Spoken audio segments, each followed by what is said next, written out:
Okay, तो शुरू करते हैं एसिड क्लोराइड्स के साथ में। अब देखना आगे का चैप्टर एक बार पूरा रिव्यू करते हैं है किस तरह से। सबसे पहले एसिड क्लोराइड स्टार्ट होगा, उसमें उसका नॉमेनक्लेचर है, प्रिपरेशन है, फिजिकल एंड केमिकल प्रॉपर्टीज़ हैं। बेसिकली केमिकल प्रॉपर्टीज से आपको डायरेक्ट रिएक्शंस आ सकते हैं। इसके बाद हम एसिड एनहाइड्राइड्स पे आएंगे, उसमें भी पहले उसका नॉमेनक्लेचर, फिर प्रिपरेशन, फिर physical and then chemical properties. आप देख सकते हैं एसिड एनहाइड्राइड्स सबसे छोटा टॉपिक है, तो इसमें लिमिटेड नंबर ऑफ रिएक्शंस हैं जिनको आप ध्यान से करिएगा। इसके बाद है एस्टर्स। एस्टर्स में पहले nomenclature, simple, method of preparation, right. Method of preparation के बाद physical properties and then we have chemical properties. Similarly last में हमारे पास है अमाइड्स। अमाइड्स में भी पहले नॉमेनक्लेचर करेंगे, मेथड ऑफ प्रिपरेशन, फिर physical and then chemical properties, और इसी के साथ चैप्टर का दी एंड हो जाएगा। हाँ, तो ये सुनने में आसान लगा है, पर हम सबको वन बाय वन करते चलेंगे क्योंकि इतना भी आसान नहीं रहने वाला। बेसिकली हम 4 टाइम्स केमिकल प्रॉपर्टीज़ के बारे में पढ़ने वाले हैं, तो मतलब इतने सारे रिएक्शंस इसमें होंगे, इन्वॉल्व हैं। उनमें से जिनका मैकेनिज्म है उनको बेटर तरीके से करना है क्योंकि वो 1 मार्क्स से ज़्यादा में आ सकते हैं, और जो बिना मैकेनिज्म वाले हैं उनके लिए आई रेफर कि पास्ट ईयर पेपर्स को पहले किया जाए, फिर बाकियों को ध्यान दिया जाए। Okay, so let's begin with acid chlorides. Acyl halide or acid halides, as they are commonly called, are the derivatives of carboxylic acid in which the OH of the COOH group has been replaced by a halogen atom. ये चीज़ हम पहले भी जानते हैं, पहले भी देख चुके हैं कि हमारे पास जो RC+OOH था उसमें ये OH के बदले क्या लग जाएगा, X लगेगा, राइट। और ये हमारे पास क्या होते हैं, acid chlorides, basically acid halides इन्हें हम कह सकेंगे, ठीक है। So they are named as acid fluorides, acid chlorides, acid bromides and acid iodized, ठीक है। तो कहते हैं हम इनको इस तरह से नेम करेंगे। इसको मैंने इतना डिटेल में इसलिए बताया क्योंकि अभी हम उसका बस जल्दी से उसको देखेंगे नॉमेनक्लेचर को। हम बहुत डिटेल नहीं देने वाले नॉमेनक्लेचर के लिए, और IUPAC सिस्टम बेटर रहेगा। और कॉमन नेम तो हम इसलिए यहाँ पे इसलिए स्टडी कर रहे हैं क्योंकि मोस्टली रिएक्शंस में हो सकता है आपको ये दिया होगा कि एसिटाइल क्लोराइड है, तो वो समझना है, उसमें प्रॉब्लम ना हो, इसलिए कॉमन नेम दिया है। आपको एग्जाम में आएगा, आपने IUPAC नेम देकर आना है। ओके, सबसे पहले है आपके पास एक हाइड्रोजन है, एक C है, डबल बॉन्ड O है और एक Cl है। तो देखो कार्बन का नंबर कितना है, 1, तो हो गया मिथ। कार्बन का किसी के साथ डबल बॉन्ड नहीं है तो मिथेन, ठीक है। और अब हमारे पास O के लिए हम रेफ़र करेंगे ऑयल, तो ये हो गया मिथेनॉइल, और Cl के लिए क्लोराइड। सिमिलरली अब यहाँ पे एक अगर लगा होता CH3 ग्रुप लगा देते अगर आप, ठीक है, तो ये क्या हो जाता, एक और एक, दो का कार्बन, तो इथ एन ऑयल क्लोराइड, प्रोपेनॉइल क्लोराइड, ठीक है। और ऐसे अगर कोई बेंजीन रिंग लगी होती तो बेंजीन, फिर अपने पास बेंजीन पे लगा हुआ कार्बोनाइल, फिर क्लोराइड। कैसे, मैं दिखा देती हूँ। ये हमारा बेंजीन रिंग है, सपोज गंदी से जो भी है, फिर हमारे पास C है, डबल बॉन्ड O है और क्लोराइड, तो हम इसे कहेंगे बेंजीन कार्बोनाइल क्लोराइड। चांसेस कम है इनके नॉमेनक्लेचर आने के, बट स्टिल एक को तो देना चाहिए ताकि एक बेसिक समझ आ जाए पेपर में, हम इतना तो कर ही आए। इसके बाद आप बाकी नॉमेनक्लेचर्स को ध्यान दे सकते हो। बेसिक नॉमेनक्लेचर करना है जैसे हम पहले करते हैं, लास्ट में हमें ऑयल और क्लोराइड या फ्लोराइड या ब्रोमाइड जो लगा होगा उसके अकॉर्डिंग हम इसमें लगाएंगे, ठीक है। जो नॉमेनक्लेचर जिसमें एक्चुअल में कभी प्रॉब्लम आ सकती है आर दीज वंस, ठीक है। तो इसमें क्या अपने पास बेंजीन है और 1,4 पे सेम ग्रुप है, क्या ग्रुप है, 1,4 डाई कार्बोनाइल, क्योंकि 2 कार्बोनाइल्स है दोनों को मिला के, तो 1,4 डाई कार्बोनाइल क्लोराइड। तो ये डाई कार्बोनाइल क्लोराइड इकट्ठे है, ठीक है, मतलब 2 कार्बोनाइल और क्लोराइड लग रखे हैं। So this is what we have. इसके अलावा एक ये वाला है जो मुझे लगता है कि एक बार ध्यान देना चाहिए, अदरवाइज एग्जाम में नहीं हो पाएगा, वो है ये ग्रुप। इस ग्रुप में आप देखो सेकंड पोजीशन पे क्या लगा है, हम क्या काउंट कर रहे हैं कि ये जो COOH वाला कार्बन है इसको हमने नंबर 1 काउंट देना है। जैसे देखो ये हम ना 10th नहीं +1 +2 में एक सीरीज़ करके आते हैं कि पहले किसका नॉमेनक्लेचर होगा, फिर किसका, फिर किसका, फिर किसका, ऐसे इस तरह से। तो यहाँ पे हमारा जो बेसिक होगा, जो बेस होगा, जो फादर होगा या कह लो जो पेरेंट है जिनका सरनेम आने वाला है, वो हमारा कौन सा है, हमारा वो ओइक ग्रुप है, मतलब हमारा वो कार्बोक्सिलिक ग्रुप है। तो यहाँ पे हमारे पास आ जाएगा इथेनोइक एसिड, इथेनोइक एसिड जो हमारे पास है ये इथेनोइक एसिड है, राइट। और यहाँ हम देख सकते हैं कि सेकंड पोजीशन पे क्या लगा है, एक क्लोरीन और साथ में कार्बोनाइल, तो ये हो गया 2 पोजीशन पे लगा है क्लोराइड, एक मिनट, हाँ 2 पोजीशन पे लगा है chloro carbonyl ethanoic acid. Chlorine को हम क्लोरो लिखेंगे, कार्बोनाइल साथ में लगा है, सेकंड पोजीशन पे लगा था 2 और यहाँ आगे हमारे पास क्या है, इथेनोइक एसिड। ठीक है, तो ये मेरे को लगा थोड़ा सा है ज़रूरी, अदरवाइज़ बाकी आप एक ये वाला भी देख सकते हैं। देखने को तो ऐसे बहुत से एग्जांपल्स आ जाएंगी, तो बस ये है कि आपको एकदम बेसिक कंसेप्ट पता हो तो आप इसको कुछ कर पाएंगे। नॉमेनक्लेचर अगर पास्ट ईयर में आए हैं तो ही इनको फॉलो करना, अदरवाइज एक बार बस रीड करके छोड़ देना, बाकी इट्स ऑल अबाउट एग्जामिनर कि वो कैसे सेट करता है। अब सबसे पहले भाई प्रिपरेशन जो है, हमने ये प्रिपरेशन इसकी पहले भी देख रखी है। अगर प्रिपरेशंस मैं याद दिलाऊं तो ये 1, 2 एंड 3 ये तीनों की तीनों ही पिछले चैप्टर से ली गई हैं। एक बार हमने PCl5 डाला था जिसमें HCl लिबरेट होता है, POCl3 बनता है। एक बार जब हम PCl3 डालते हैं तो उस केस में H3PO3 बनता है, तभी मैंने बहुत एक्सप्लेन किया था। अगर नहीं किया है तो पहले उस वीडियो को करके फिर इसको करना। अगर इसके बाद हमारे पास SOCl2, इसमें SO2 गैस निकलेगी, HCl निकलेगा और आपके पास ग्रुप के साथ में Cl लग जाएगा। अगर कुछ भी लगाओ, कुछ भी अगर R लगा है उसके आगे साथ सेम है तो उसमें भी आप सेम टू सेम लिखोगे, उनका कोई यहाँ पे रोल नहीं आता। तो पहली फॉर्मेशन का चांस हो गया ये। तो हो सकता है मैंने आपको इन दोनों को वहाँ पे भी टिक कराया था कि डायरेक्ट आपको इनमें से कोई रिएक्शन आ जाए और उस रिएक्शन को आपको सॉल्व आउट करके आपको बताना है कि क्या प्रोडक्ट्स आपको मिलने वाले हैं। ठीक है, तो ये कंप्लीट द रिएक्शन के फॉर्म में आ सकता है। Now from carboxylic acid salts, कहते हैं यहाँ तो हमने डायरेक्टली कार्बोक्सिलिक एसिड को यूज़ किया ना, RCOOH को यूज़ किया। अब हम इनके सॉल्ट्स को भी यूज़ करके ये फॉर्मेशन इसकी कर सकते हैं। तो देखो, हाँ जी, तो हमने क्या क्या यूज़ किया है, RCOONA, ये क्या है, कार्बोक्सिलिक एसिड का डेरिवेटिव। इसमें जब हमने PCl3 डाला तो इसमें से भी हमारे पास सिमिलर रिजल्ट्स देखने को मिले। हमारे पास R ग्रुप आया, COCl आया और साथ में Na3PO3, मतलब जो भी बाय प्रोडक्ट है वो हमें मिल गया। नेक्स्ट में भी हम इसको चेक कर सकते हैं, हमारे पास में क्या है, कैल्शियम आपके RCOO ग्रुप के साथ लग रखा है, राइट, मतलब उसका ये डेरिवेटिव है। इसमें SO2Cl2 डाला है तो आप इसमें आराम से देख सकते हैं कि किस हिसाब से SO2 वाला ग्रुप Ca के साथ जाता है, CaSO4 बनाता है और आपके पास क्या आता है, एक एसिड क्लोराइड। ठीक है, तो इनमें से आप एक एक दो ध्यान में रखो, ऐसा कोई खास आएगा नहीं कि right the method of preparation, इतना ये कॉमन है नहीं। अगर आप भी जाते तो वहाँ से आप 2 देख लो और यहाँ से एक आप देख सकते हो। अब इसके बाद है फिजिकल प्रॉपर्टीज़ हम देखते हैं। फिजिकल प्रॉपर्टीज़ में हमारे पास सीन जो है उसको हम डिस्कस करते हैं। वेट अ मिनट, ओके, अब यहाँ से फिजिकल प्रॉपर्टीज़ को देखते हैं। सबसे पहले है फिजिकल स्टेट, स्मेल एट्सेट्रा, कि उसका फिजिकल स्टेट क्या है, उसकी स्मेल क्या है और क्या साब सीन है। देखो, द लोअर एसिड क्लोराइड का मतलब है जैसे जिसमें एक CH3 लग रखा है। ठीक है, मतलब जैसे एक हो गया HCOOH था, जैसे उसको जब हम ड्राइव करेंगे तो क्या आएगा, HCOCl, तो ये लोअर हो गया। इसके अलावा जैसे CH3 COCl, ये भी लोअर आ गया। CH3 CH2 COCl, ये भी लोअर है, इसमें 2 कार्बन लगे हैं ना। तो कहते हैं जो लोअर है आर कलरलेस और इनका बॉइलिंग पॉइंट लो होता है, पर कि जो बाकी हायर मेंबर हैं वो कलरलेस है और उनका मेल्टिंग पॉइंट वो लो मेल्टिंग सॉलिड्स हैं। हाँ, अब ये फ़र्क आप ज़रूर देखने, जो लोअर मेंबर्स हैं वो लिक्विड है, लो मेल्टिंग पॉइंट है उनका, हायर मेंबर सॉलिड्स है लो मेल्टिंग पॉइंट के साथ, और इनकी पंजेंट एंड इरिटेटिंग ऑर्डर्स आपको देखने को मिल सकती है। ठीक है, कलरलेस है लेकिन इनके ऑर्डर है।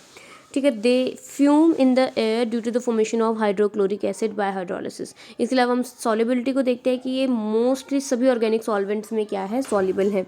लास्ट है बॉइलिंग पॉइंट, तो बॉइलिंग पॉइंट जो है they are lower than the parent. Basically इन तीनों पॉइंट में से बॉइलिंग पॉइंट ही काम का है, उसी के बारे में पूछा जा सकता है। तो बॉइलिंग पॉइंट क्या है, कहता है जो आपका पेरेंट है मतलब RCOOH है उससे इसका बॉइलिंग पॉइंट कम होता है, क्योंकि हम जानते हैं क्लोरीन तो एम लग रखा है ना, हम जानते हैं वैसे भी वो इतना स्ट्रॉन्ग बॉन्डिंग है नहीं। ठीक है, तो इसलिए ये बॉन्ड्स टूटने आसान रहेंगे। और फर्दर भी इन्होंने रीज़न दिया है, in spite of the greater molecular mass this is due to the reason that the unlike carboxylic acids acid chloride do not form intermolecular hydrogen bonding. Intermolecular hydrogen bonding आपने पहले भी देख रखे हैं, इसमें था RC double bond O single bond O और साथ में H, और सामने वाले का डबल बॉन्ड O वाला ऑक्सीजन यहाँ लगा होता था, इन दोनों के बीच में क्या होती थी, बॉन्डिंग, और यहाँ पे HO, इनके बीच में हाइड्रोजन बॉन्डिंग हो रही थी। ये चीज़ हमने पहले भी देखी थी, तो ये वही सेम चीज़ की बात बता रहे हैं कि वहाँ पे ये हाइड्रोजन बॉन्डिंग होती थी, इसीलिए वो बहुत अच्छा बॉन्ड बना के रखते थे, मेल्टिंग पॉइंट उनका हाई होता था, और इस केस में है लो। तो बस यही एक पॉइंट आपको तीनों में से फिजिकल प्रॉपर्टी में से काम का आ सकता है। अब इसके बाद है केमिकल प्रॉपर्टी। केमिकल प्रॉपर्टी में हम सबसे पहले देख रहे हैं न्यूक्लियोफिलिक असाइल सब्स्टिट्यूशन रिएक्शन।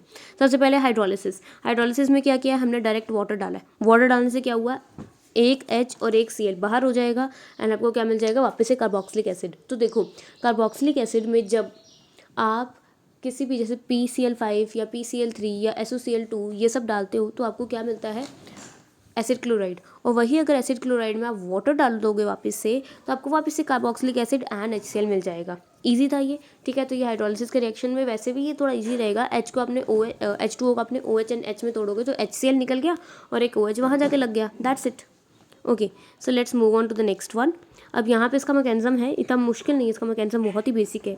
क्या मैकेनिज्म आप चेक कर सकते हो। सबसे पहले क्या होगा, वही जैसे मैंने आपको पहले बताया, C डबल बॉन्ड O वाले ऑक्सीजन को डबल बॉन्ड की रिक्वायरमेंट आएगी, वो वहाँ से इलेक्ट्रॉन्स अपने पे ले लेगा, जिसके कारण C पे पॉजिटिव चार्ज आएगा।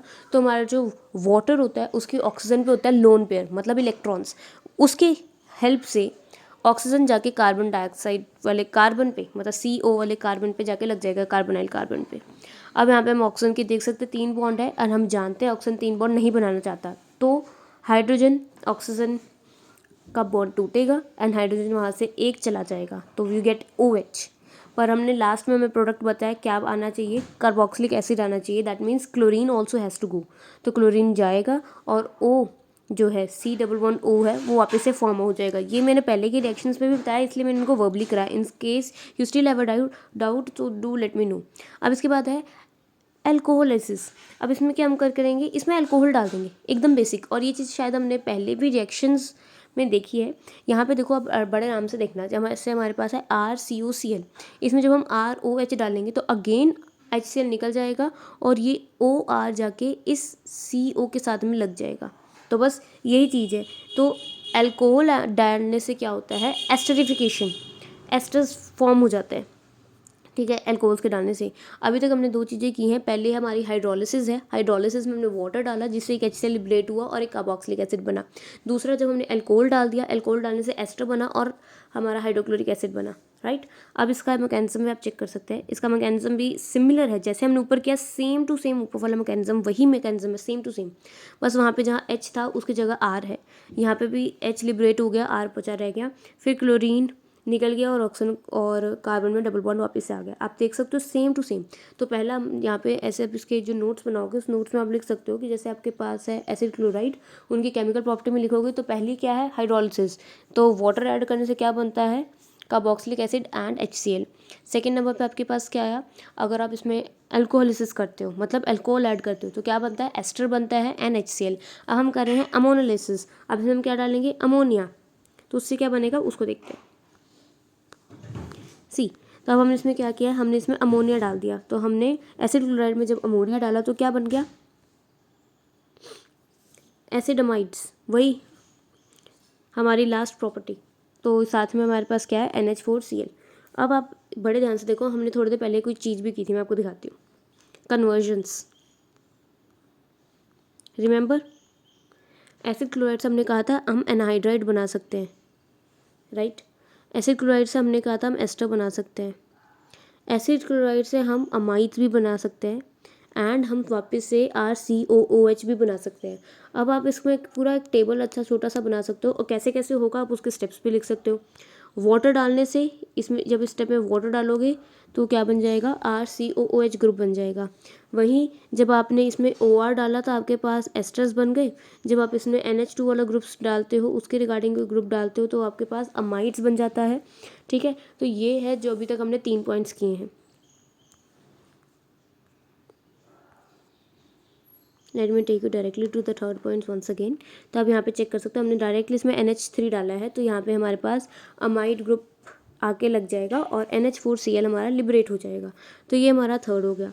अब इसका भी मैकेनिज्म जो है एकदम सेम, मतलब अब तक हमने 3 किए और तीनों का मैकेनिज्म डायरेक्टली एकदम डिट्टो सेम जिसे कहते हैं वो है। यहाँ पे भी हमारे पास हमने क्या यूज़ किया है, नाइट्रोजन के लोन पेयर को, नाइट्रोजन के लोन पेयर की हेल्प से हम कार्बन के साथ ज्वाइन करेंगे, फिर एक हाइड्रोजन निकलेगा और फिर ऑक्सीजन एंड कार्बन में डबल बॉन्ड बनाने के लिए क्लोरीन लिबरेट हो जाएगा। अगेन सेम, 3 के 3 सेम, और इसका नाम भी है शॉर्टमैन बोहमन रिएक्शन, तो इसको आप ज़रूर मार्क भी कर लीजिएगा। तो तीनों रिएक्शन सेम थे। अब इसके बाद हम लास्ट कर रहे हैं, that is the conversion of 2 anhydrides. तो हमारा एनहाइड्राइड्स का पॉइंट भी हम इसमें ऐड कर देते हैं in case it's still present. Yes, ये NH3 था। हाँ, तो एनहाइड्राइड्स बनाने के लिए हम क्या डालेंगे, COOH। तो आपका बहुत ईजिली एक पेज पे आप लिख सकते हो कि अगर आप उसमें वाटर डालोगे, जैसे ये ऐसे लिखा जाता है इन सब चीज़ों को, जैसे RCOCl के लिए लिखो तो इसमें लिखना ऐसे, इसमें वाटर डाला, वाटर डालने से क्या बना, RCOOH। अगर आपने इसमें RCOOH डाला तो आपका क्या बन गया, RCO, कैसे लिखते हैं उसको, डबल बॉन्ड O, फिर CR, या ऐसे ही करके लिख लो, I still prefer it this way only, RCOOCOR format में, ये एनहाइड्राइड बन गया। इसके अलावा एक अपने पास क्या है, हाइड्रोलिसिस हो गया, NH3 डालने से आपके पास क्या बनता है, RCONH2, राइट। और एक हमारा एस्टर फॉर्मेशन रहेगा जिसमें हमने क्या डालेंगे, ROH डालेंगे, आप इसे R' कर लो चाहे, राइट, तो एक R' हो जाएगा। हाँ, अगर हम इसमें R' डालेंगे तो क्या बनेगा, RCOOR', ये बन जाएंगे। तो आप इसका पूरा एक ट्री बना सकते हो। और ऐसे हमने देखा कि ये कैसे बाकी चारों में कन्वर्ट हो पा रहा है, कौन हो रहा है, हमारा फर्स्ट वन चारों में कन्वर्ट कर रहा है। तो ये एकदम ईजी था। अगर उस तरीके से करोगे तो आपके पेपर में कहीं से भी कोई रिएक्शन आ जाए, क्योंकि बहुत हाईफाई रिएक्शंस नहीं होती, बेसिक रिएक्शंस होती है, तो that you can do. Okay, तो ये हमारा हो गया है। इसके बाद हम आते हैं अगले टॉपिक पे, other reactions of acid chloride. ये तो थी भाई आपस में कन्वर्जन्स। अब इसकी और रिएक्शंस में हमारे पास क्या है, रिडक्शन टू एल्डिहाइड्स, रोजनमन रिएक्शन है, इसको मार्क कर लेना। जो बाइनेम रिएक्शंस होती है ना, वो ऑटोमेटिकली आपको पता चल जाना चाहिए ज़रूरी रिएक्शंस हैं।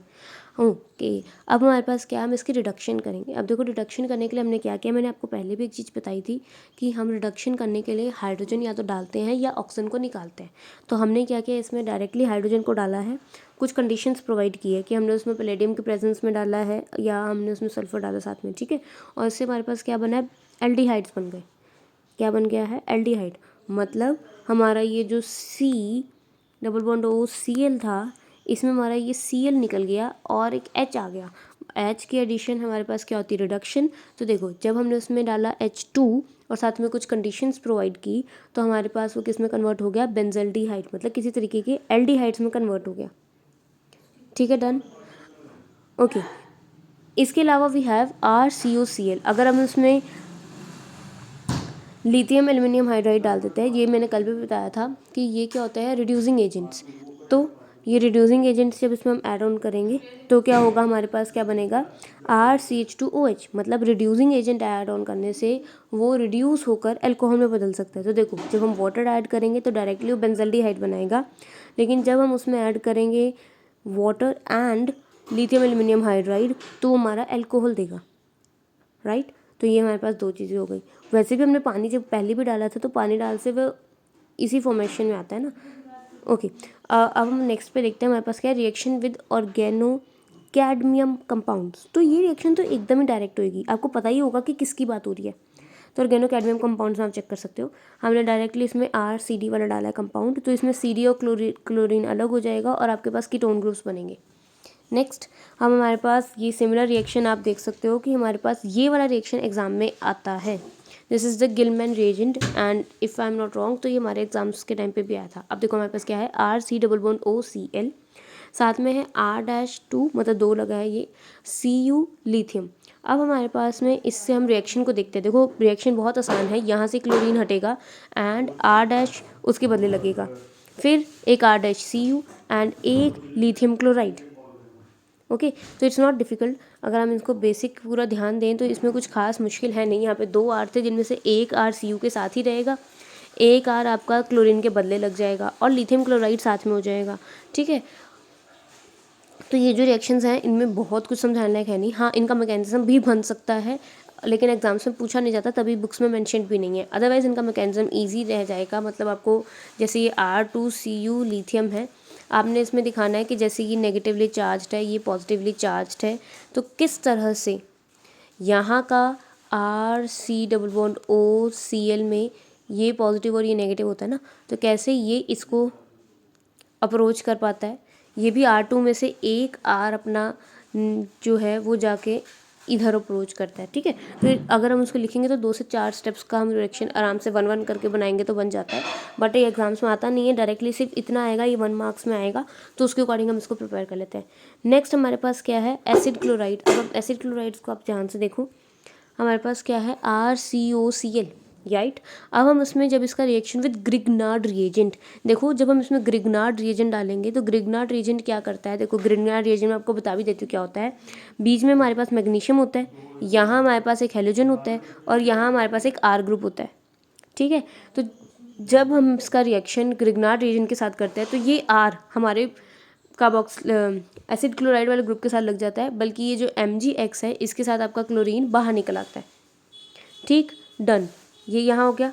अब इसके अलावा और क्या होगा, देखो जब हम फिर से इसमें RMgX डालेंगे एंड वाटर डालेंगे तो उसमें एक और R जाके जुड़ जाएगा, एंड ऑक्सीजन का बॉन्ड तो ऑब्वियसली टूटता ही है, तो साथ में एक हाइड्रोजन आ जाएगा, राइट। ये अगर लग रहा है कि ज़्यादा है तो इनको वीडियो को पॉज करके पहले लिख कर फिर उसको रिवाइज करना, only in that case this will work. तो देखो सबसे पहले हम क्लोराइड में RMgX डालेंगे तो MgX Cl के साथ निकल जाएगा, R उसके साथ जुड़ जाएगा। फिर हम उसमें RMgX डालेंगे तो फिर से एक R उसमें जुड़ जाएगा और OH वहाँ से निकल जाएगा। तो ये हमारे पास रिएक्शन है विद ग्रिग्नार्ड रिएजेंट। तो हम देख सकते हैं पहले वाले तो हमने सारे डिस्कस कर ही लिए थे, अभी हम रिडक्शंस कर रहे हैं। रिडक्शन में जब हम उसमें डायरेक्टली H2 डालते हैं तो वो एल्डिहाइड में कन्वर्ट हो जाता है। जब हम उसमें डायरेक्टली उसमें कोई रिड्यूसिंग एजेंट डालते हैं तो वो अल्कोहल्स में रिड्यूस हो जाता है। फिर जब हम उसमें ऑर्गेनो कैडमियम कंपाउंड्स के साथ उसमें डालते हैं तो कैडमियम क्लोराइड के साथ चला जाता है और R आपका जो है वो आके हमारे ग्रुप के साथ लग जाता है।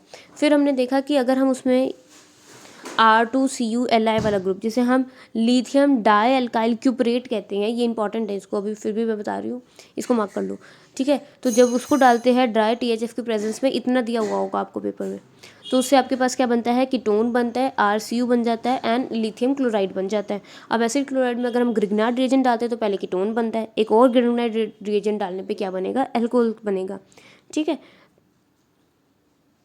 Okay, next we have with R self is कि डायरेक्ट अगर RLi डाल दिया जाए तो क्या होगा, फिर से एक R जाके लग जाएगा, Cl निकल जाएगा। फिर से अगर एक RLi डाल देंगे तो क्या होगा, फिर से वही सेम है, तो इसको भी मार्क कर लेना।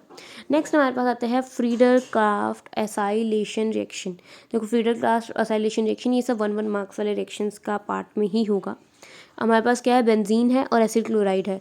जब हमने इसमें एनहाइड्रस का मतलब होता है विदाउट वाटर, एनहाइड्रस अगर हमने एल्युमिनियम क्लोराइड डाला तो हुआ क्या, यहाँ से देखो यहाँ से क्लोरीन निकल गया, ठीक है, और बेंजीन इसके साथ आके ज्वाइन हो गया, या कह लो ये बेंजीन के साथ जाके ज्वाइन हो गया, HCl लिबरेट हुआ। नेक्स्ट एग्जांपल में भी आप देख सकते हो, इसमें भी क्या हुआ है, क्लोरीन निकल गया है और बाकी पूरा ग्रुप जो भी बड़ा सा बड़ा ग्रुप भी जाके बेंजीन के साथ ज्वाइन हो जाएगा। ईजी है ये, अगर आ जाएंगे तो बस क्लोराइड हटाना है और बेंजीन के साथ इसको लगाना है। नेक्स्ट है halogenation of the alkyl group. Halogenation का क्या मतलब है, हेलोजन्स का ऐड होना। तो देखो इसमें ध्यान देना, हमारे पास पहले सिर्फ एक ही क्लोरीन लग रखा था, जब हमने एक और हमने हेलोजनेशन की, मैं इसको समझा देती हूँ, हेलोजनेशन का मैं प्रोसेस समझाती हूँ कैसे होता है। देखो सबसे पहले तो जो C+O है ये हमारा मेन कार्बोनाइल ग्रुप हो गया, इसके साथ जो 2 कार्बन लगे ना, इन दोनों को हम अल्फा कार्बन्स कहते हैं। जो इस पर हाइड्रोजन लगे होंगे उन्हें अल्फा हाइड्रोजन्स कहेंगे, उसके आगे जो होंगे उनको हम बीटा कहते हैं, ठीक है। तो यहाँ पे जब हमने एक क्लोरीन डालना था तो इस पोजीशन पे ना ऑलरेडी क्लोरीन लग रखा है क्योंकि ये एसिड क्लोराइड्स है। तो जब हमने क्लोरीन ऐड किया तो हम क्या करेंगे, ये अल्फा कार्बन पे ही अगला क्लोरीन ऐड अप करेंगे, तो ये हमारे पास हो जाएगी हेलोजनेशन। तो ध्यान देना यहाँ पे भी आप देख सकते हो सिर्फ अल्फा वाले पे ही हमने क्या ऐड किया है, क्लोरीन ऐड किया है in the presence of red phosphorus, ठीक है। ओके, एंड इसके अलावा इलेक्ट्रॉनिक सब्स्टिट्यूशन आप देख सकते हो, उसको कोई रिएक्शन है नहीं तो आपको आएगा भी नहीं। तो with this we are acid chlorides are done. Acid chlorides में आप पूरा लिस्ट बाय लिस्ट अगर आप चेक करें तो देखो एसिड क्लोराइड्स में हमारे पास में हम शुरू करते हैं एसिड क्लोराइड्स की प्रेपरेशन के साथ में। प्रेपरेशन के लिए हमने PCl5, PCl3, SOCl2 अगर कार्बोक्सिलिक एसिड में डाला तो काम बन जाएगा, या फिर कार्बोक्सिलिक एसिड के सॉल्ट्स में हम PCl3 या SO2Cl2 या POCl3 डालेंगे। इसके अलावा फिजिकल प्रॉपर्टी में मैंने आपको बताया बॉइलिंग पॉइंट्स को देखना। केमिकल प्रॉपर्टी में पहले भी आता है कि यार इसको हाइड्रोलिसिस करोगे तो आपके पास एसिड्स आ जाएंगे, अगर आप इसकी अल्कोलिसिस करोगे तो एस्टर्स आ जाएंगे, अगर आप इसकी अमोनोलाइसिस करोगे तो अमाइड्स ग्रुप बन जाएगा, अगर आप इसी को कार्बोक्सिलिक एसिड ऐड ऑन कर दोगे तो एनहाइड्राइड भी बन जाएगा। अदर रिएक्शंस में सबसे पहले हाइड्रोजनेशन है, हाइड्रोजन डालोगे तो रिडक्शन होके एल्डिहाइड देगी।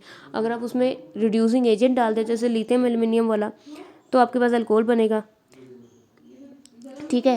एंड उसके बाद हमारे पास एक क्यूपरेट वाला है एंड देन RMgx वाले कंपाउंड्स हैं, ठीक है, जिसमें हम देख सकते हैं कि कीटोन्स बनते हैं। और अगर फर्दर उसको आगे कंटिन्यू होने दिया रिएक्शन को तो एल्कोहल्स की डेरिवेशन वहाँ से होती है।